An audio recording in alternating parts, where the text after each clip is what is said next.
What do you guys think of that YouTube shed? What are you gonna post in here? I'm gonna create a quick video real quick. About what? On the camera. Why about boring stuff? Why don't you do stuff cool? What kind of cool stuff? Like going to the beach, or going to Sky Zone, or going to Disney World, like stuff that people actually want to see. Oh, so what do you want to see in 2023? What do you want to see on YouTube? I want to see how the diamond like button is made. I want to like the gold, like the button. I want to see Daddy as a spy stealing the gem. How many likes do you have so far? I have likes or subscribers. It's likes. I don't know how many likes. What shouldn't it say? I think I have a lot of likes. I don't know, but I have over 2,000 subscribers so far. That's not a lot. Mr. Beast has over 100 million Stop playing with that button. Mr. Beast has over 100 million subscribers. And I can barely even watch him. What's going on, guys? It's me, Tim Riddick, and as you could probably see by that little prologue that my kids aren't as impressed with my YouTube channel as they are with Mr. Beast's YouTube channel. But today I'm back to talk to you about what my kids consider just boring camera stuff. So today we're talking about the Kodak Ektar H35 disposable, it's not really disposable, but reusable film camera.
I have this in sand. I am a big fan of any camera company that will release a new camera in 2022, although this is 2023, so Happy New Year. Thanks for watching. I'm glad and proud that you are here. Today we're talking about this Ektar H35, and now this camera was released in 2022, and it has been like a day since I have used a disposable camera. I've used several kind of quirky cameras over the years, but this one is pretty unique. Kind of like the Ilford camera that I have that is also a plastic camera that uses 35. But the difference between this one and the Ilford camera that I've reviewed before in this channel is that this one is a half frame camera. And half frame means that you get to take twice as many shots on a roll of film as you would on a regular 35mm film. So if you have a 24 frame roll of film, this will shoot 48. Every once in a blue moon, you may be able to get 49 frames out of this, and it shoots it in portrait mode instead of landscape. So if you have seen any of my reviews on the camera, I've done one on an Olympus half pin camera, which hasn't gotten a lot of reviews, but I love these half frame cameras.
And also if you're looking for another medium format film camera that shoots in kind of like this portrait mode with 120 film, then I would definitely recommend checking out the Fuji GA645, and they make that in a couple of different varieties. But this camera is unique for a couple of different reasons. Not only does it take half frames, it also operates slightly different than what you would typically think a plastic film camera operates. It has a f9.6, 9.5 acrylic 2 lens elements in it. It shoots it at 9.6 f-stop, which is kind of unique, which means it's going to be a good film camera for just about anything in bright sunny light if you don't want to use the flash. This is like a perfect camera that you want to just kind of like stash in your bag for like going to the beach or going to a park out somewhere, or just really just walking around taking snapshots. But let's go ahead and get this one thing out of the way. Is this camera sharp? No. Does this camera have creamy bokeh? No, it doesn't. But it's a new film camera in the Lord's year 2022. So you should pick it up and shoot with it anyway. I mean, I think, like I've shared before on several of my videos, it doesn't matter. Like bokeh and all that stuff doesn't matter as much as it does like the memories that you can capture with. And having a tool that is like no frills, you don't have to think about it. You can just kind of take it out, point it at something, and shoot, is actually a fantastic way to just capture memories of your friends and your family. I mean, we only have one life, and it is like, why not capture it? Like, these moments cannot be lived again. So having something that you can shoot film with, because we all want film prices to come down, right? So we need more of us, like people like you and I, out shooting film, so that way we can bring those film prices down. But this is like in whole, like kind of analog. It kind of reminds me a little bit of like the Holga that you can shoot with 120 film, but it's better because you get twice the amount of frames that you would typically get on a roll of film. Now let's talk about a couple of things that I'm not like super crazy about. It's a little quirky about this camera. Well, let's talk about the things that I like first. I love the styling of this camera. I've actually had quite a few people stop me and ask me like what I was shooting, like, and it's really amazing how much older people that are older than me that don't realize that film is still around. Yes, it may not be able to go down to your local drug shop, drug or corner store, drugstore, and have it developed, which you can at Walgreens, but they send it out. But it's not quite the same like how it used to be when they were younger, but it is still readily available. There's plenty of labs out around the United States that we could still be using to have our film developed and scanned. So I love the styling of this. I love the fact that it's like extremely light. I love the counter on the top, so you can see exactly how many frames you have shot on this. There's a couple of things that I'm not super crazy about. Thing number one is the rewind button is not where you would typically see a rewind button. It's on the bottom of the camera. I just wish it was like on the top. So almost every camera in existence, from my understanding, has the wound counter, the film advance button on the top of the camera. And it's an interesting choice to put it down here on the bottom. The other thing that I'm not crazy about is the film door actually opens up the opposite direction than what I'm used to. Typically the film door opens up this way, but it opens up backwards. Again, none of this is like the end of the world kind of stuff. It's just, I wish it was like just normal, but we're not in normal times, right? The other thing I'm not crazy about is the little rewind tab. I wish it was a little bit more substantial. I know I'm complaining about a $50 reusable film camera, but I'm not really complaining about it. It just feels like it could be maybe just a little bit more firm, because sometimes I feel like when I'm rewinding my film on this, that if I'm not careful, that I can break the tab off. Now, another thing that I do love about this is that you actually do frame your photos in this using the viewfinder in portrait mode. So they could have taken the cheap route and just given you a square viewfinder despite it being a half frame camera. So exactly what you see in your viewfinder is exactly what you're going to get when you take a photograph with this. Now, this film camera is named Ektar H35. It is meant to be used with Kodak Ektar 100. So if you use a different film stock that is not a 100 film speed stock, you have to understand that everything that you shoot on this, if you shoot like a, I don't know, Kodak Ultramax 400 or I don't know, Kodak Gold 200, that because this is rated for 100 speed film, that everything is going to be overexposed. Not good. Film looks great overexposed, but it's going to have a little bit of an overexposed look. For instance, if you shoot a 200 speed film, it's going to be overexposed 1 stop. 400 speed is going to be overexposed 2 stops, which kind of is great. So if you have film that has some latitude and the highlights, that you can still get wonderful images out of this thing, even though you're shooting at f9.6 with all of your images.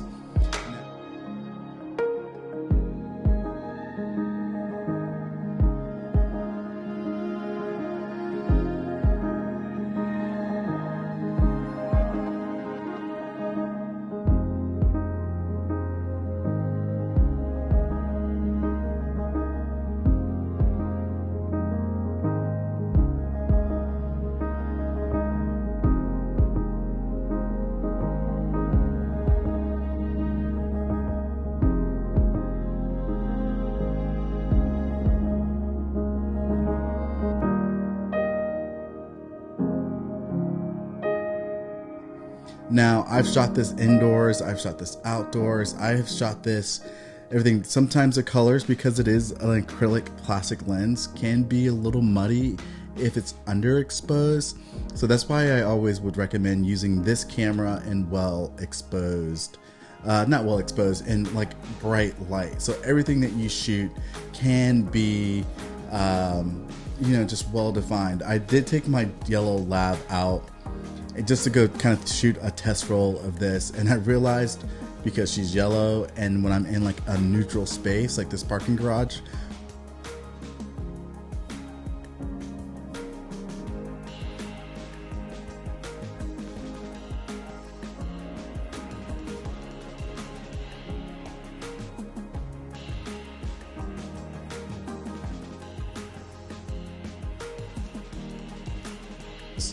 she's began to like blend into it. But I think that's just because of the color of her fur versus the neutral color scape that I was shooting in.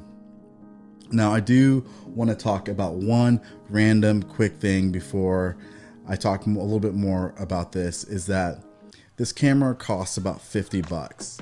And although it's $50, you can shoot a lot of film with it. But with all of these plastic cameras, if you want them to last a little bit longer than just a few rolls, then you have to be careful with how you handle it, in the sense of how you wind your film and how you rewind your film.